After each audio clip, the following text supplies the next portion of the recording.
we will follow up and love to have you involved in that. Great, So, thank you. Thank you very much. Senator Tuberville. Thank you, Madam Chair. Thank you, Mr. Secretary, for being here today. Doing a great job. We're 60% rural in the state of Alabama, so hope to see you down there quite often.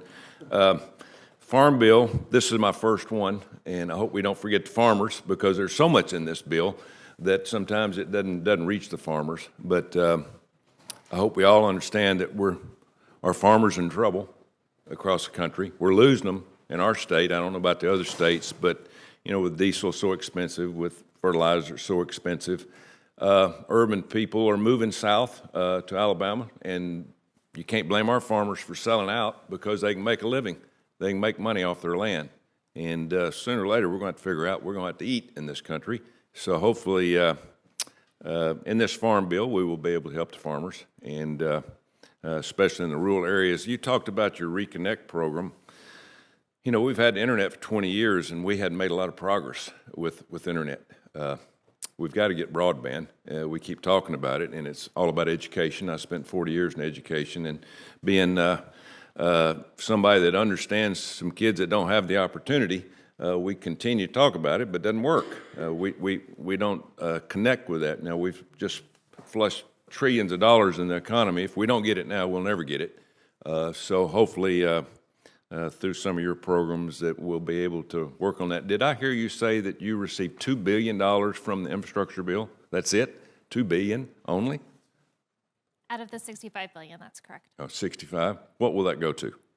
So we specialize in the most rural places, and it's going to infrastructure. There's a lot of rural places, though. Absolutely. $2 billion is not going to go very far. And that's why we've prioritized. So some of our priority points go specifically to the least dense areas. Some of our priority points also focus on the most underserved populations, so socially vulnerable, folks who may not be able to pay to get it out there. That's part of why we're investing to make it happen. Yeah.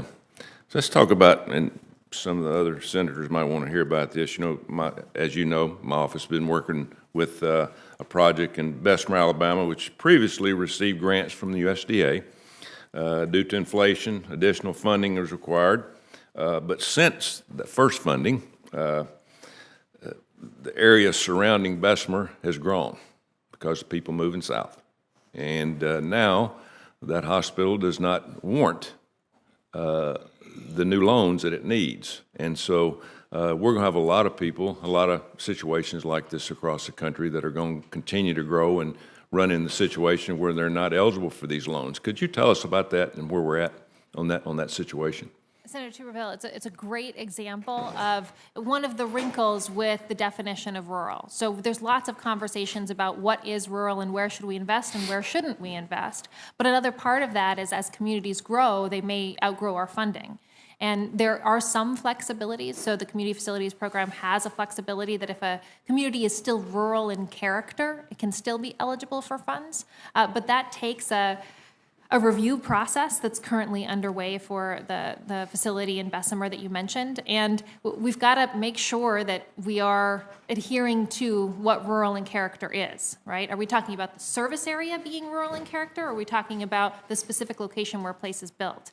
And that brings up some of the same conversations I was having earlier about why are we investing in certain areas and where is that benefit supposed to go to? So what's the answer? Well, Congress defines for community facilities the limits there. So what is considered rural and urban in the eyes of the people that are given these grants? Can you tell us that? So for community facilities, it's 20,000. Okay. Unless they're rural in character, or if it's a community facility is guaranteed, it's 50,000. But there are some exceptions if they're connected to a municipal area. In Reconnect, there's a different definition, and one of the things that we've done in Reconnect is try to balance density of a population with sometimes the distance that you might have to travel if you're a really remote area. So maybe it's a slightly denser community, but it's a long way to a city with over 50,000 people. So there's a lot of complexity. And then you wade into how do we make sure it's also really understandable for folks who are trying to apply for this.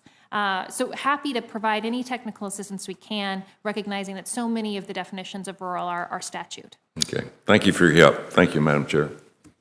Thank you very much. Senator Smith. Thank you, Madam Chair and Ranking Member, and welcome to the committee, Undersecretary Torres Small. It's so great to have you here. I want to also thank you for visiting Minnesota. It sounds like, based from my colleagues, you've been all over the place. We had a great day